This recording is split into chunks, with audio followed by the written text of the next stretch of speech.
ഇടതുപക്ഷത്തിനൊപ്പം കൂടിക്കഴിഞ്ഞപ്പോൾ അഹങ്കാരം അല്പം കൂടി. പത്തനാപുരത്തെ CPM കാരനും CPI കാരനും പത്തനാപുരത്തെ കേരള കോൺഗ്രസ് മാണിക്കാരനുമൊക്കെ സഹിക്കുകയാണ് സത്യം.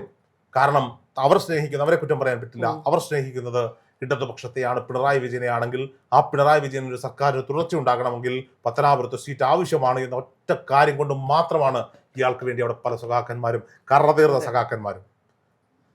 ചെറിയ കാര്യങ്ങൾ കൊണ്ട് വലിയ കാര്യങ്ങൾ നേടാൻ നടക്കുന്ന കച്ചവടക്കാരെ പറ്റിയല്ല ഞാൻ പറയുന്നത്. കറതീർന്ന കമ്മ്യൂണിസ്റ്റുകൾ ഇപ്പോഴും പത്തനാപുരത്തുണ്ട്. അവന്മാരുടെ മനസ്സിൽ ഈ നാരയ്ക്ക് സീറ്റ് കൊടുക്കരുത് എന്ന് മാത്രം ചിന്തിക്കുന്ന ഒരു കൂട്ടം കമ്മ്യൂണിസ്റ്റുകളുള്ള മണ്ണാണ് പത്തനാപുരം. അത് നമ്മൾ മനസ്സിലാക്കാതെ പോകരുത്. ഓപ്പോസിറ്റ് മത്സരിക്കാൻ വരുന്ന സ്ഥാനാർത്ഥികളെ ആക്ഷേപിക്കുക, നാട്ടിൽ രാഷ്ട്രീയ സാഹചര്യങ്ങളിൽ പലരെയും തൃശ്ശൂർ കിടക്കുന്ന സുരേഷ് ഗോപിയെ ആക്ഷേപിക്കുന്നു. ഇയാൾക്ക് എന്തിന്റെ കേടാണ്? വന്ന ആവശ്യത്തിന് കൊടുത്തിട്ട് പോയി പത്തനാപുരത്ത്.